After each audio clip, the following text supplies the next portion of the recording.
You're not giving me easy questions, man. I thought we are going to start with some casual conversations about, marketing, what B2B SaaS companies typically No need. problem. Jumping in. We're going for it. You're going for it. Hello, and welcome to episode 23 of B2B SaaS Marketing Snacks. Today, we'll be doing something just a little bit different because I will be doing the intro for today's episode, and as you might have noticed, I'm not Mike. So Mike is actually out on vacation this week. I am his temporary replacement. My name is Richard. I work on the product here at Kalungi, and I've also been behind the scenes on the podcast for quite a while. I've probably edited 6 or 7 episodes, so I'm glad to be here. But today's episode is a conversation between Mike and Stijn, as usual, and they're talking about what I will call a mysterious and illustrative metaphor. It is the metaphor of hunting versus gathering in marketing. And so what we mean by this is really sales-led growth versus product-led growth, and everything in between. So if you imagine a basic graph with product-led growth on the left side and sales-led growth on the right side, there's also animals and foods on this graph. So foods like apples and berries and so forth are on the left. Animals, small farm animals like chickens and pigs are in the middle. And then large animals like cows and elephants are on the right. The left is your product-led growth, which is the gathering. And the right is your sales-led growth, which is the hunting. So if that doesn't make sense yet, don't worry. It's further explained in the episode, and there's a lot of nuance to it. There's many points that we make there.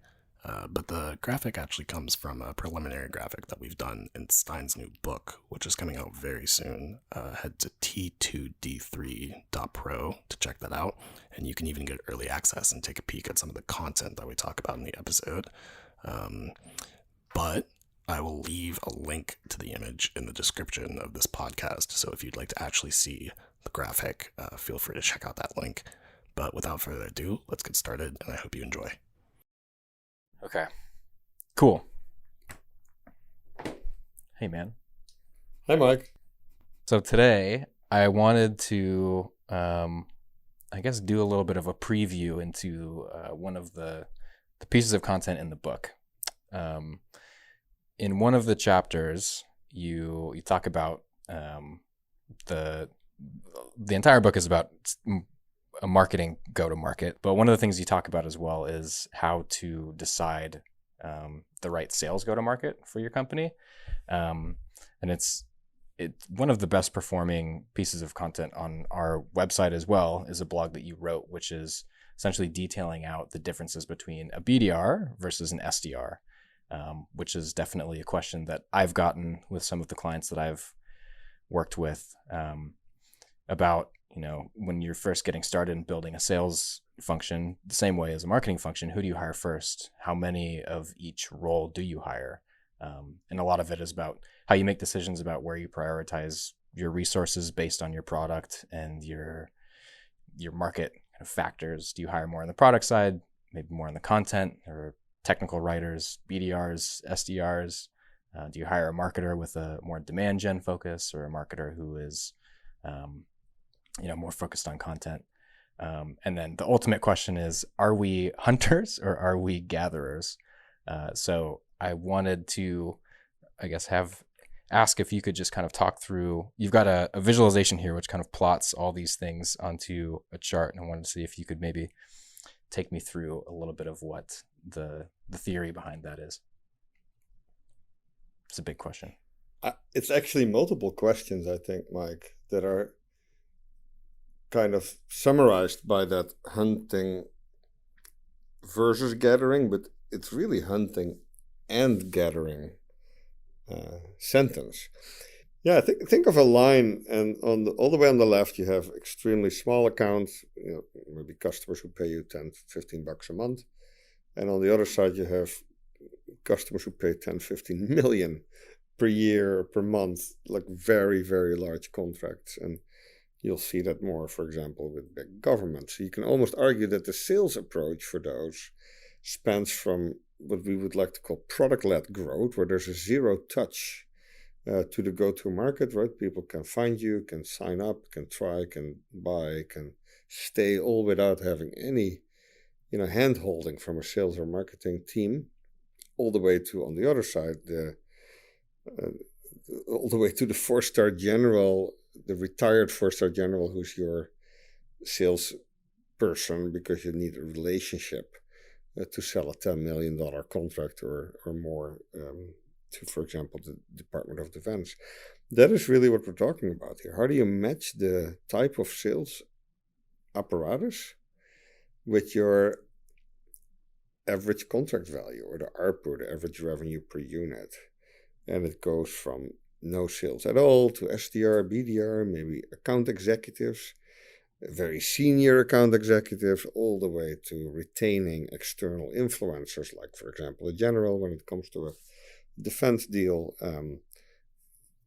for products that don't require much sales and marketing. The sales is purely relationship driven. We have one client that is actually in this space of selling really large government contracts, and they don't need much marketing, really. They don't even need really a website to complete the sale. But they do sometimes need some materials to be able to send, or just very good quality business cards.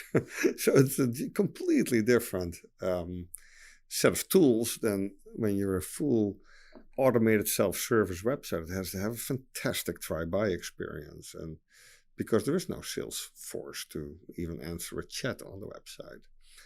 And that's just a very different go-to-market. And that then goes to the picture in the book, Mike. On the left side you have apples or berries, and on the right side you have elephants or cows. And just making sure that you have the right go-to-market to match that. Your deal size, your average contract value, your ARPU is really important. It changes not only what type of resources you invest in, but how you train them, how do you support them with the right automation tools, content, etc. In the case of a software company, the way to think about what type of game or what type of food you're going after is the easiest way to compare that is with the ARPU, the average revenue per unit, either a user or a customer or a device, depending a little bit on how your pricing model works. That becomes kind of the equivalent of what type of game are you trying to hunt, or what type of food are you trying to grow. And it is really important to know what you are trying to go after before you decide to invest in, for example, buying great seeds, aka building great content and doing great SEO, or investing your time in, hiring people who have great hunting skills, who understand not only how to throw a spear, but also how to find to track game, to find where their watering holes are, to understand how to then, perform a multi-day hunt, right? Which is also very analogous of a sales process, right? It takes typically much longer when you need to go hunt for something and catch a piece of game versus, building some content. People find you online through Google search, and they go through the funnel much faster. I'm trying to understand, I guess I'm trying to think about is it easier to do one or the other, or is it more difficult to do one or the other? Or do you just need a different set of factors behind your back? Don't go hire salespeople if the size of your average account cannot sustain that. Don't go build a BTR team if your ARPU is $500 a year. Don't build an account executive team if your ARPU is $3,000 or $10,000 a year. It just doesn't support it. Our clients, I think, often forget about that. They build sales teams when their account ACV doesn't really support it. Sure. Or they don't build the sales team that they need. For example, a company that sells enterprise, like procurement processing software, and has deal values of hundreds of thousands of dollars per year. Yeah. They should invest in a very sophisticated sales motion. Yeah. Apparatus. And if they think that inbound is going to do the trick, that's just not going to work. Right. Because the complex sales journey, the multiple stakeholders, is just not going to be serviced by just a little bit of content performance and people filling out a form.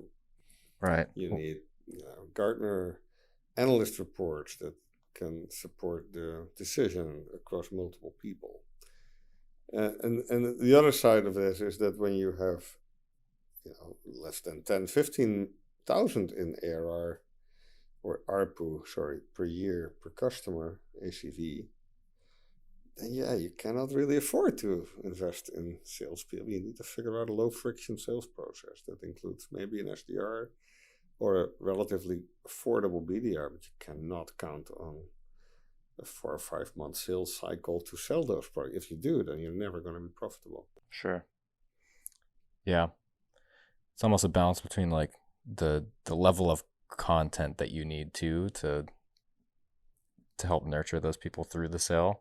Yep. Think about like the more people are involved in the buying process, the more content you need to speak to each person. Like you're going to have a technical person, you're going to have a security person who's concerned about, their data and their customers' data. And you're going to have someone who's leading the project who's going to be concerned about making sure it actually gets used in the organization. And it's very difficult to have content for all those people. And that's why you have the expert, who is the salesperson, who kind of becomes that trusted guide for them throughout the process. There was I think it was a tweet from Jason Lemkin.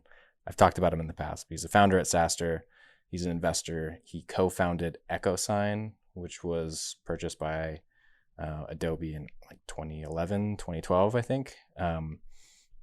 And he'd said that a great salesperson is an enterprise buyer's ally.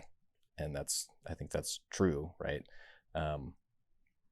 You have to have somebody that's, that high touch person that can kind of guide them through that process. The other dimension is time, right? When you hire salespeople to go after big accounts, also in your planning and in your budget, you need to have the right sales cycle length accounted for. We often see two things that are challenging when we come into smaller software companies. Either they have assumptions of ACV or ARPU that don't match the go-to market, right?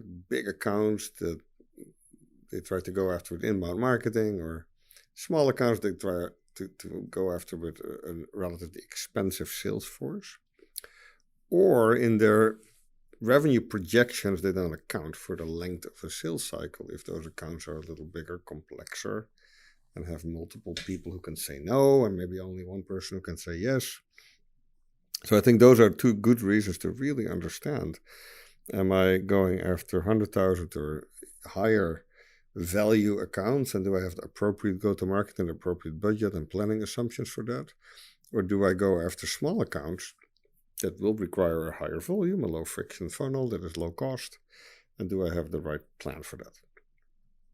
And I think that's where this is a very important thing to spend some time on early on in your startup life. Like what's the ACV and how does that drive the fundamental mechanics of my go-to-market? Sure. Last thing I was just going to say how the product works too, because there's one scenario where I can see you having a potential, like a low ACV now, but the potential to upsell into a larger ACV. I think of like Slack or Trello, where it's kind of a land and expand approach, where you have these large enterprise accounts that started from smaller 1 or 2 user accounts, and then by nature of how the product is used, you get more people to add on, and eventually you start to hit thresholds and it becomes a massive account. But I think of how we use Slack and how we use Trello. I don't think we've ever talked to a salesperson. It's all been, that's true product-led growth, starting with a small ACV and just leveraging a lot of good content, maybe customer success, help articles, documentation, things like that, making it really easy for more people to get on board and turning it into a large account. Yeah, the only thing you have to be careful there, that reaching product market fit and having a certain amount of customers that fit the solution at the price point that you're offering it,